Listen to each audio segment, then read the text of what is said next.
Welcome to World Religion class. We'll be studying a new topic today, looking at Islam, looking at its founding and through the Prophet Muhammad. Let's start with a little bit of some maps. Over here we see a map of the world. It's pretty easy to see. Here is North America, South America, Africa. This little area here is called Arabia, and this is where Islam is born. We're going to expand this map a little bit down here. You can see what it looks like. Still, here's Africa, here's Asia, there, and even a little lower, here's a bigger picture of it as well. Some of the big cities we're going to be looking at are Mecca and Medina. But Islam really starts with Muhammad. Let's come see him over here. Muhammad. Muhammad was born in the year 570 AD. He was born to a prominently wealthy family. Muhammad's father, Abdullah, died 6 months before Muhammad was born. Soon after his birth, he was sent to live with a Bedouin family in the desert. At that time, it was thought that to be a healthier environment for infants. Muhammad stayed with his foster mother and her husband until he was 2 years old. Then he lived with his mother, Amina, until the age of 6, when she died, and Muhammad truly became an orphan. For the next 2 years, he lived with his maternal grandfather, Abd al-Muttalib. At the age of 8, his grandfather died, and he lived with an uncle, Uncle Abu Talib. He often went with his uncle Abu Talib on trading journeys to Syria. Muhammad grows up and he becomes a respected trader and is often consulted as an imperial arbitrator in solving disputes. In 595, at the age of 25, Muhammad gets married. He marries a very wealthy woman by the name of Khadija. Khadija was a widow. She was 40 years old, which made her 15 years older than Muhammad, and it was a little bit of a scandal. As Muhammad got older, he developed the practice of praying alone for several weeks every year in a cave near Mecca on Mount Hira. However, in the year 610, during one of his accounts, Muhammad claimed that an angel appeared to him.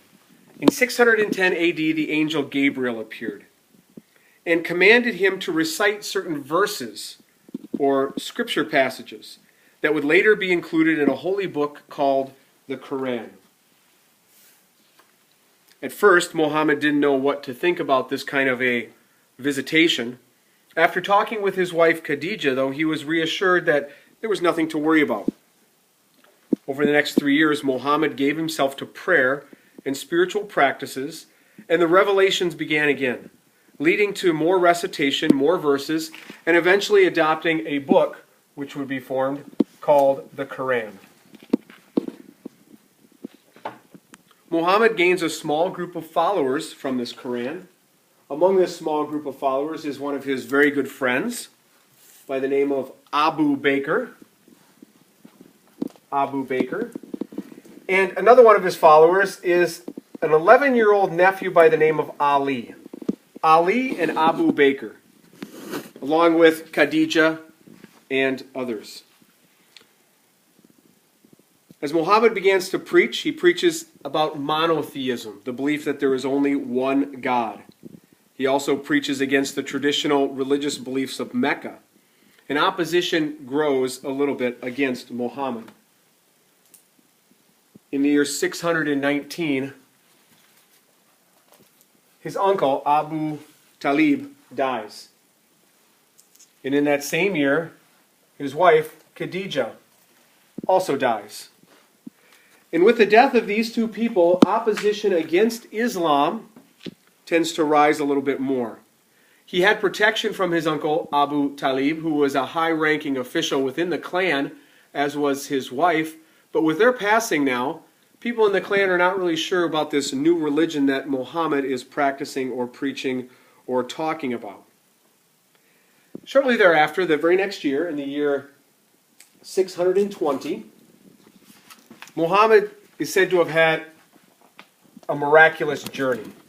During one of his episodes of prayer, it says that the angel Gabriel came to him, and that two went on a fabulous journey in which Muhammad was actually on a winged horse. They traveled all throughout the land. They went to the farthest parts of the region of Jerusalem, to a mosque that was there. Supposedly, Muhammad said he also went to heaven and to hell. He met with the previous apostles and prophets who went before him, including Adam, Abraham, Moses, and Jesus. He's even said to have led them in prayer. In the years that follow, Muhammad kept attracting more followers and building up a reputation outside of Mecca. In 622, known in Muslim circles as the year of the Hijra, Muhammad and his followers migrated from Mecca to Medina, about 200 miles north. Here's the event in 622, Hijra, the flight to Medina. Opposition was growing against Muhammad, and it was difficult for him. There were actually even some assassination attempts on his life. So we'll go over here to the map again, and we'll see that they were in the city of Mecca, and they travel about 200 miles to the north to Medina. And at that city, Muhammad then establishes himself. Back over here, please.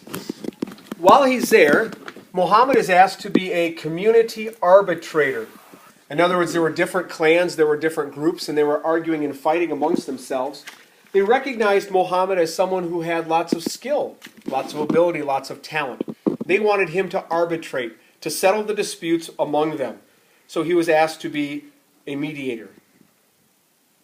As Muhammad's popularity grew, tribesmen from Mecca became jealous and tried several assassination attempts against him even when he was in Medina. They were unsuccessful, so they began to persecute Muhammad's followers, the ones who still remained in Mecca. In March of 624, Muhammad led some 300 warriors on a raid of a Meccan merchant caravan. This kind of strengthened his resolve within the area. It dispelled doubts about him. And there was an area in which fighting began. Fighting between opposition in Mecca and Muhammad and his Muslim army in Medina. So the Meccan army retaliates, and they defeat the Muslim army at the Battle of Uhud. Muhammad escapes. He writes more Quranic verses that explain the loss as partial punishment from God and partial testing of their steadfastness. Despite several years of ongoing fighting, eventually a truce is drawn up between Muhammad and Mecca, and it puts an end to the hostilities. Within a few years, the truce is broken by Mecca, and Muhammad now has acquired a vast army. He returns to Mecca in the year 630, and he captures the city. And instead of retaliating, instead of putting people who had rebelled against him in prison or executing them, he says that there's a truce. He says that there's actually amnesty for any false hostilities. He's very magnanimous in his victory, and because of that, the people all agree to follow him. They all adopt Islam, and Muhammad becomes their leader as well. Within the few years after this, Muslims begin to expand until eventually all of Arabia is Islam.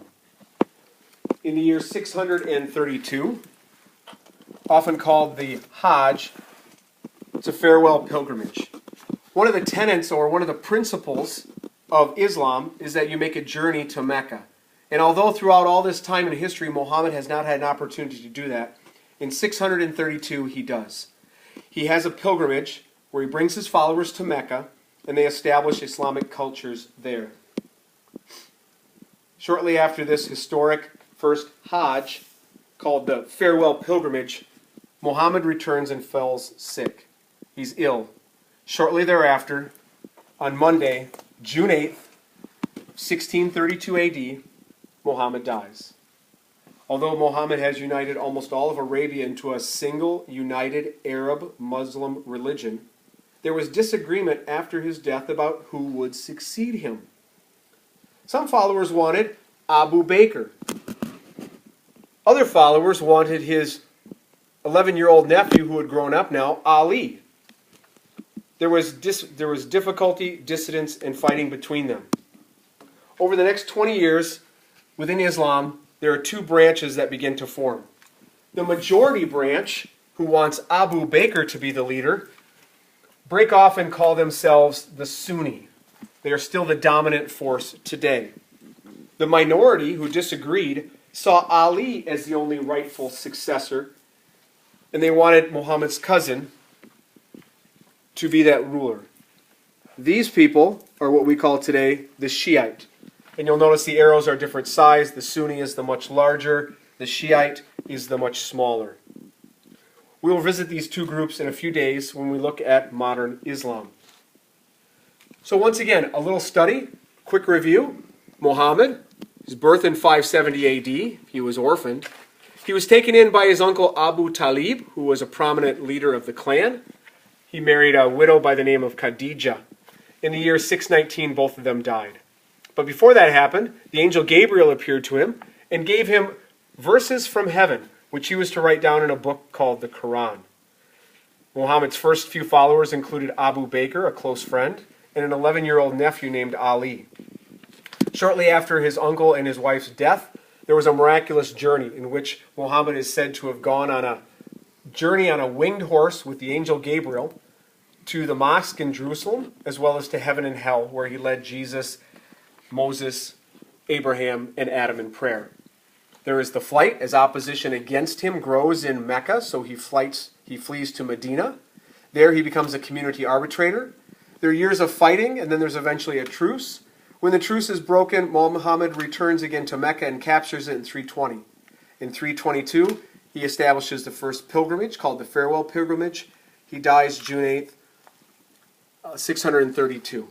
And from his followers, Abu Bakr, we have the group of people called the Sunni. And from the people who believe Ali should be the successor, we have the groups called the Shiite.